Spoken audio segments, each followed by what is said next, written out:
نماز میں چینک آنا کس چیز کی علامت ہے؟ حضور اکرم صلی اللہ علیہ وسلم نے فرمایا، جب بھی نماز میں چینک آئے تو سمجھ جاؤ کہ اللہ تعالیٰ اس انسان کو بخشنا چاہتے ہیں۔ بسم اللہ الرحمن الرحیم۔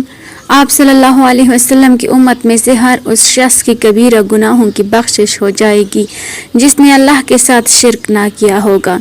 حضرات غور فرمائیں، اللہ تبارک و تعالیٰ نے ہر چیز کا حکم زمین پر وحی کے ذریعے نازل فرمایا، لیکن نماز ایک ایسا اہم فریضہ اور عظیم الشان تحفہ ہے جسے اللہ تعالیٰ نے وحی کے ذریعے زمین پر نہیں بلکہ پیغمبر خیر الورا صلی اللہ علیہ وسلم کو آسمانوں کی بلندیوں پر بلا کر عطا فرمایا۔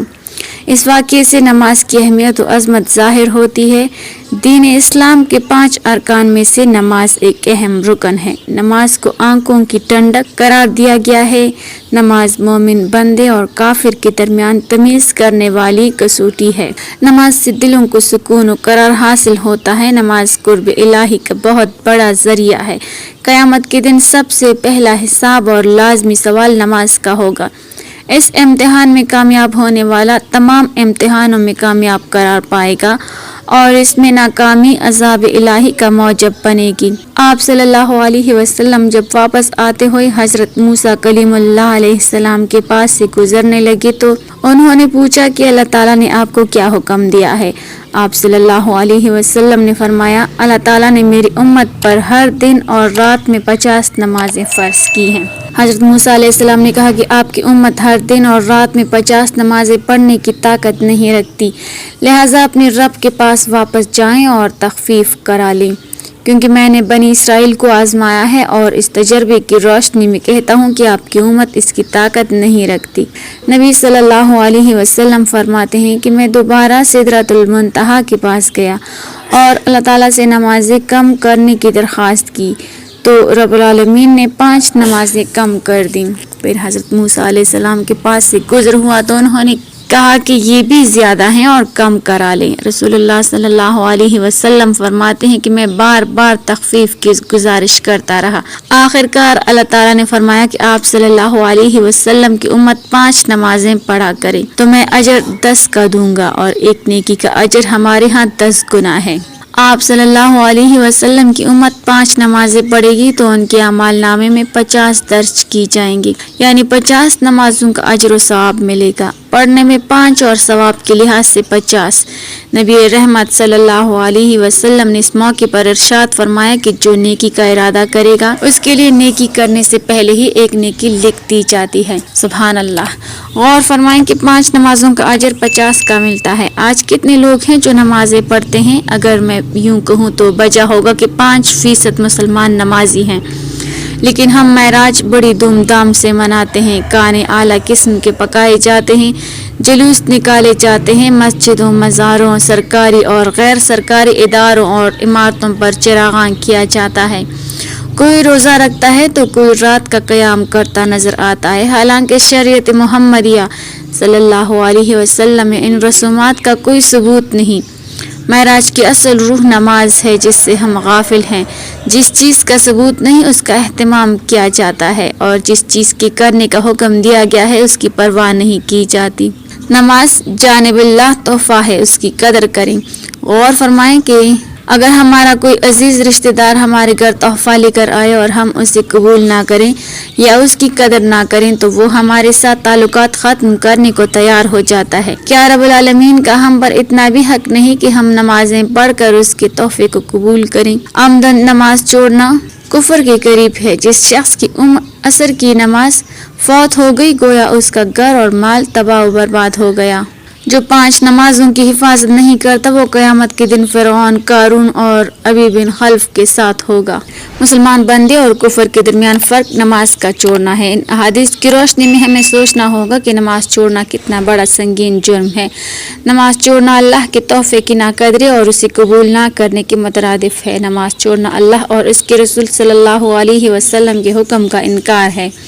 میرے خیال میں جہاں عوام نماز چھوڑنے میں مجرم ہے وہاں حکمران بھی پیچھے نہیں۔ تارک نماز کا کوئی بھی عمل اللہ کے ہاں قابل قبول نہیں۔ نہ حج، نہ قربانی، نہ روزے، نہ صدقہ و خیرات۔ شب معراج کا قیام کرنے والے کو روزہ رکھنے سے کوئی فائدہ نہیں ہوگا اگر نماز کی پابندی نہ ہو۔ آئیے ہم سب عہد کریں کہ تحفہ معراج یعنی نماز کی ہر حال میں پابندی کریں گے۔ سیرت کا ایک اور اہم واقعہ بھی رجب ہی میں پیش آیا جو معراج ہی سے متعلق ہے، اور وہ ہے 5 وقتوں کی نمازوں کا فرض ہونا۔ واضح رہنا چاہیے کہ نمازیں پہلی امتوں پر بھی فرض تھیں۔ خود قرآن مجید میں اس کا اشارہ موجود ہے۔ حضرت ابراہیم علیہ السلام نے کعبہ اللہ کی تعمیر کرتے ہوئے اس کی غرض یہی بتائی کہ یہاں نمازیں قائم کی جائیں گی۔ یاد کرو وہ وقت جب ابراہیم علیہ السلام نے دعا کی تھی، اے پروردگار، اس شہر کو امن کا شہر بنا اور مجھے اور میری اولاد کو بت پرستی سے بچا، اور مجھے نماز قائم کرنے والا بنا، اور میری اولاد میں سے بھی ایسے لوگ پیدا فرما جو نماز قائم کریں۔ پروردگار میری دعا قبول فرما۔ اس دعا کی قبولیت کا ایک اثر یہ تھا کہ حضرت اسماعیل علیہ السلام اپنے لوگوں کو نماز پڑھنے کی تاکید فرمایا کرتے تھے۔ قرآن میں ذکر ہے کہ حضرت شعیب علیہ السلام کی قوم بھی نماز کے معاملے میں انہیں طعنہ دیا کرتی تھی اور کہتی تھی، اے شعیب، کیا تیری نماز تجھے یہ سکھاتی ہے کہ ہم ان معبودوں کو چھوڑ دیں جن کی پرستش ہمارے باپ دادا کرتے تھے؟ حضرت موسیٰ علیہ السلام، حضرت ہارون علیہ السلام اور بنی اسرائیل کو بھی نماز کا حکم دیا گیا تھا۔ قرآن مجید نے حضرت زکریا علیہ السلام کا ایک واقعہ بیان کیا ہے کہ وہ محراب میں نماز ادا کر رہے تھے جب فرشتوں نے انہیں آواز دی۔ حضرت عیسیٰ علیہ السلام نے بھی بچپن میں فرمایا کہ اللہ نے مجھے نماز کا حکم دیا ہے۔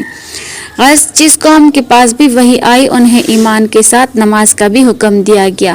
جب اللہ تعالیٰ نے حضرت آدم علیہ السلام کو پیدا فرمایا اور ان میں روح پھونکی تو انہیں چھینک آئی اور انہوں نے الحمدللہ کہا۔ چھینک آنا اچھی بات ہے اور صحت کی علامت ہے۔ جب چھینک آتی ہے تو انسان کا دماغ، کان اور ناک کے راستے صاف ہوتے ہیں، آنکھوں میں ٹھنڈک پیدا ہوتی ہے اور سر کا بوجھ کم ہو جاتا ہے۔ جب نومولود بچہ چھینکتا ہے تو والدین اور معالج اسے صحت کی علامت سمجھتے ہیں۔ اسی لیے نبی کریم صلی اللہ علیہ وسلم نے فرمایا کہ اللہ تعالیٰ چھینک کو پسند فرماتے ہیں کیونکہ یہ چستی اور نشاط کا سبب بنتی ہے۔ اسلام انسان کو ہر چھوٹے بڑے ادب کی تعظیم دیتا ہے۔ چھینک کے بعد آداب بیان کیے گئے ہیں۔ جب کسی کو چھینک آئے تو الحمدللہ کہے اور سننے والا یرحمک اللہ کہے۔ اس کے جواب میں چھینکنے والا کہے۔ چھینک کے وقت چہرے کو کپڑے یا ہاتھ سے ڈھانکنا چاہیے تاکہ دوسروں کو تکلیف نہ ہو۔ آواز بھی پست رکھنی چاہیے۔ اگر نماز میں کسی کو چھینک آ جائے اور وہ بے اختیار الحمدللہ کہہ دے تو نماز فاسد نہیں ہوتی، لیکن اگر کوئی دوسرا نمازی جواب میں یرحمک اللہ کہے تو اس کی نماز فاسد ہو جائے گی۔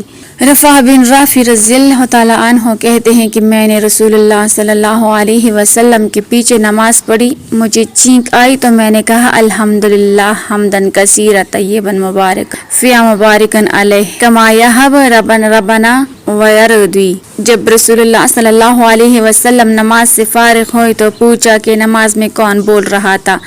رفاع بن رافع رضی اللہ تعالیٰ عنہ نے عرض کیا، یا رسول اللہ میں تھا۔ آپ صلی اللہ علیہ وسلم نے فرمایا، قسم ہے اس ذات کی جس کے ہاتھ میں میری جان ہے، 30 سے زیادہ فرشتے اس کلمے کو لے جانے کے لیے ایک دوسرے پر سبقت لے رہے تھے۔ اللہ پاک ہمیں دین کی مکمل سمجھ نصیب فرمائے اور ہمیں نیکوکاروں میں شامل کرے، آمین۔ ناظرین، کمنٹ باکس میں اللہ تعالیٰ کے 99 ناموں میں سے ایک نام ضرور ٹائپ کریں۔